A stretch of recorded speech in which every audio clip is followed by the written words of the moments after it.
Hello, hello. Can anyone hear me? Hold on, let me fix the chat. It's been a long time, y'all. It's been a long, long time. A long time since I've been on live. And we'll see if anyone joins. If not, that's fine. I actually want to talk about my experience in today's seminar that I went to. I went to a Black Panther Party seminar, and it was basically like 3 speakers. Let me see.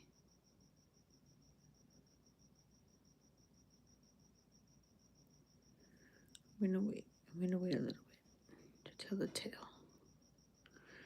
I just need to see. Oh shit. All messages.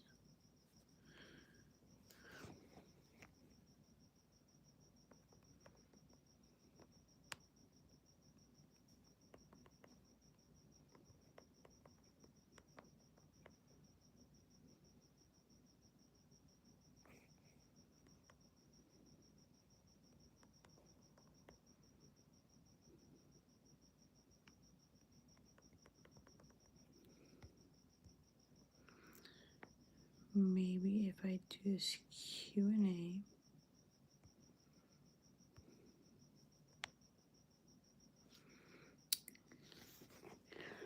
Maybe I'll do this Q&A.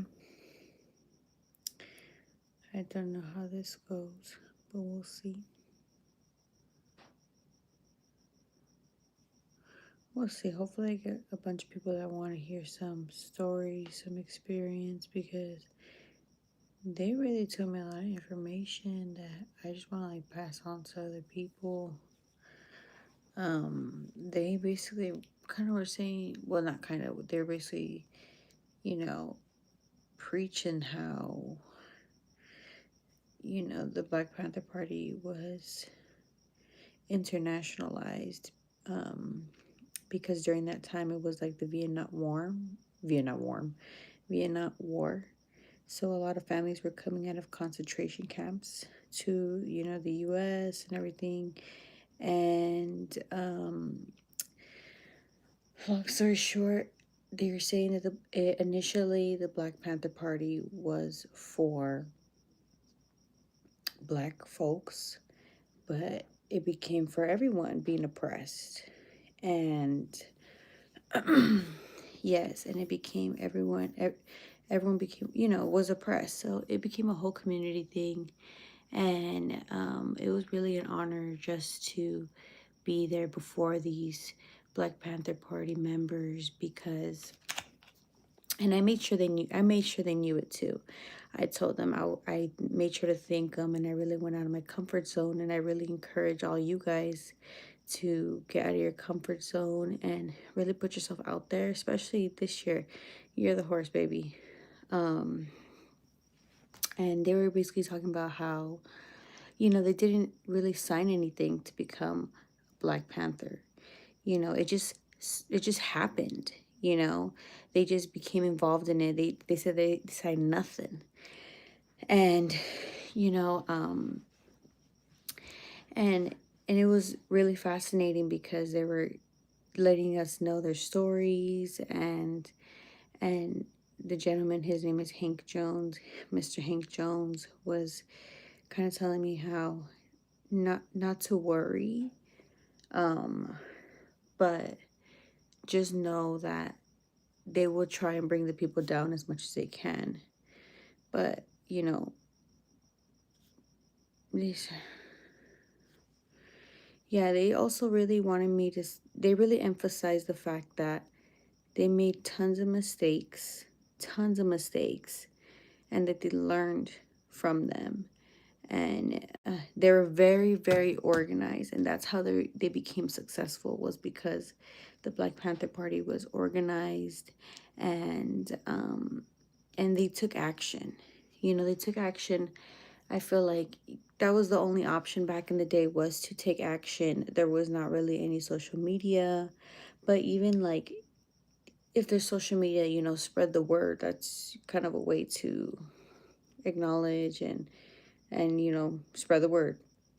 But anyways, he was they were basically, talking about how, it she was just awful. So they're ready to die for their communities, and they made it known that they weren't racist, that they literally collaborated with anybody. It doesn't matter if you were pink, brown, yellow, And if you guys have any questions, because I went to go see three former members of the Black Panther Party, and they were really up there. There were Hank Jones, uh, Nayo, Norma. She was like, she's the one that basically made the medical clinics happen.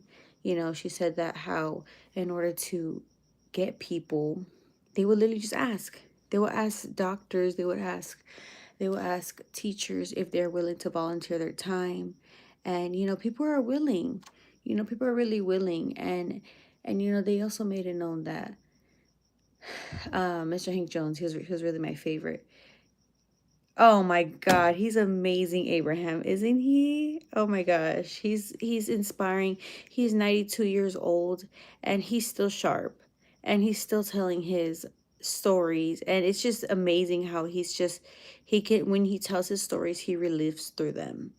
He really does, and I can feel his story when he's telling me it. But anyways, I forgot what I was saying.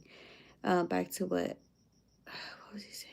He was really letting us know that he has, he had to take care of, like, I think he said three children, an uncle, he had a whole family to take care of, and he was the only one working to provide for his family, but he said that he still made time. He still made time. And I'm like, you know, he said he had nothing to do with, he had no knowledge of politics, and they really were just saying how they're folks, you know they're just everyday people too. You don't need to be protesting out there. They were saying you can be behind the scenes. You can there's teachers. You could be teaching kids. They are the blueprint, and they didn't have a blueprint back then. As they were saying, they didn't have a blueprint back then. So yes, they made lots of mistakes, and I feel like right now we have a blueprint. It's for them, and it's very important to come together. And yeah, yeah. If there's any questions, let me know, because I really want to answer some questions. I mean, the Black Panther Party, it was an honor just sitting in the same room as them. Like, thank you for everything you've done. If you don't know, the Black Panther Party, they're the reason why we have free medical, free Medi-Cal. They're the reasons why schools start. That was so weird. I have no idea why my phone stopped. So we're going to wait for more people to come back in to hear me preach the word. And if you just want to feel empowered tonight for 5 minutes and hear the word, then, by all means, welcome. Welcome, everybody. So yeah, basically what I was saying before I was really interrupted. I don't know how. It was weird. It literally just shut off on me. Was the Black Panther Party. They are the blueprint. They are the reason why we have Medi-Cal. They're the reason why we have schools serve free lunch. Certain schools serve free lunch.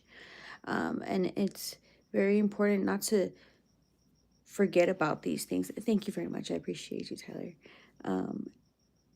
And, if you have any questions, type them up. Like I was saying in my last one before this got interrupted, was I went to a seminar today, and I listened to Hank Jones and Norma. I forgot her name. Norma and someone else. I forgot her name. as well as two women and one man. And they're very inspiring, and oh my gosh, why is they calling? Sorry about that, guys. But yeah, so I'm gonna wait for a couple more people to come in because you know they need to hear the word. You guys need to hear the word. You guys need to ask some questions. Like, ask me some questions about what happened at the seminar today. He was telling me a story. You guys want to hear the story? He told me how even after, before it was like when it was cracking, like even after like 8 years after it was cracking, or like a couple years after it was cracking, maybe he said around 9/11 time, he said that when he was home, the FBI came to his house and they knocked on his door. He's a curious gentleman. So, of course, he opened it and they said, we want to ask you some questions. Can we come into your home? And he's like, because I was curious. I let them in, but what I should have done is ask them if they had like a subpoena. Is it? No. To be, I forgot the word. I know I have a tongue, I can't remember. But basically to be seen in court, like they have to have like a judge sign it and everything, right? He said that he should have asked for that and said that he wants his lawyer present. He said, so those are two things. But he was a curious man, so he let the FBI come into his home. He said he left the FBI come into his home. This is like years after like Black Panther Party. This was kind of like the fall of Black Panther Party. You know how they kind of took him out. And he said that the FBI looked at his home, and when he looked at his home, he said, "Wow, what a beautiful home you have." And Mr. Jones was like, "Well, thank you." And this FBI agent was saying, "It'd be ashamed. It'd be a shame if it got burned down or something happened or you lost this home." And he took a moment and he was like, "You know what? He's threatening me. You know what I mean?" So yeah. Long story short, they put some feral crimes on him, and it took 8 years for them to close the case. But ultimately, they wanted to know who the white people were, working with the Black Panther Party. They wanted to know the white people first. That was their first question to Mr. Jones was, who were the white people? Can you name them? How many were they? Because Black Panther Party was spread out. It was, I believe San Diego or San Francisco, Oakland, South Central. They're still around, but Black Panther Party is like, they have impacted our economy, society, and they are still around. But we don't know that. We really think that the Black Panther Party is like dead folks, but no, they're like auntie age. You know what I mean? Like my tia's age. And that's really crazy to me because like it was not too long ago. It was not too long ago. And I mean, we're facing even worse problems today. Make sure you subscribe, Tyler. But yeah, um that's basically what he was telling me. And